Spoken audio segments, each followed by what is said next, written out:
তো হেল্ল' বন্ধুসকল, কি খবৰ? আশা কৰোঁ আপোনালোক সকলো ভালে আছে। আজি আমি আলোচনা কৰিম আছাম পুলিচ চিভিল ডিফেন্সৰ আপোনালোকৰ কনষ্টেবল গ্ৰেড 3 এইবাৰ কিমান কাট অফ যাব পাৰে আৰু যোৱাবাৰ 2022 2023 আপোনালোকৰ 2022-23ত আপোনালোকৰ কিমান কাট অফ গৈছিলে আলোচনা কৰিম এই ভিডিঅ'ত। তো ভিডিঅ'টো স্কিপ নকৰাকৈ শেষলৈকে চাব। তো ভিডিঅ'টো ভাল লাগিলে লাইক কৰিব, শ্বেয়াৰ কৰিব আৰু চেনেলটো ছাবস্ক্ৰাইব কৰিবলৈ নাপাহৰিব। চ' চাব গ'লে আপোনালোকৰ 2022 চনত 700+ ভেকেঞ্চি আছিলে।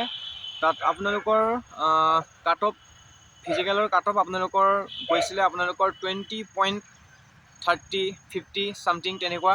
আৰু তাত বহুত কম কাট অফ গৈছিলে, য'ত ফিজিকেল মাৰ্ক আছিলে 40ৰ ভিতৰত আপোনালোকৰ 20.50 20.30 তেনেকুৱা। মানে ইমান কম নম্বৰ পোৱাৰ পাছতো আপোনালোকৰ ৰিটাৰ্ণ দিবলৈ নাম আহিছিলে আৰু বহুত কম কাট অফ, ফাইনেল কাট অফটো বহুত কম কাট অফ গ'ল। আৰু 2023তো আপোনালোকৰ ফৰেষ্ট গাৰ্ডৰ লগত আহিছিলে আপোনাৰ 211 চামথিং, 211টা আছিলে আপোনালোকৰ কনষ্টেবল গ্ৰেড 3। তো তাতো কাট অফ গ'ল। তো তাৰতো সঠিক জানিব পৰা নাই। তো 30+ গৈছে মানে জনা গৈছে। তো এইবাৰো আছে 269। বৰ্তমানো আপোনালোকৰ কনষ্টেবল গ্ৰেড 269টা পোষ্ট আছে। তো ইয়াত আপোনালোকৰ এইবাৰো আপোনালোকৰ 30+ থাকিলে আপোনালোকৰ সম্ভাৱনা আছে এবাৰ ৰিটেন এক্সাম দিয়াৰ। আপোনালোকে ৰিটেন এক্সাম দিবলৈ পাব 30+ থাকিলে।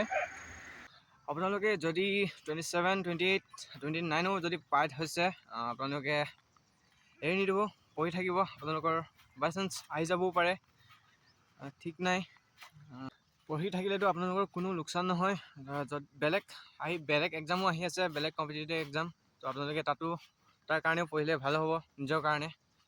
তো আপোনালোকৰ কোনোতো ক'ব নোৱাৰে।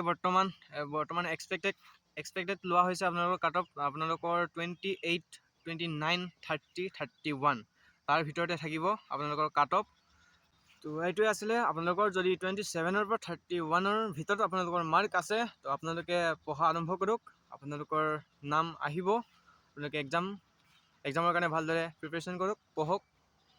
তো আজিলৈ ইমানেই আছিল। ভিডিঅ'টো ভাল লাগিলে লাইক কৰিব, শ্বেয়াৰ কৰিব আৰু চেনেলটো ছাবস্ক্ৰাইব কৰিবলৈ নাপাহৰিব। তো ইমানেই। জয় আই অসম।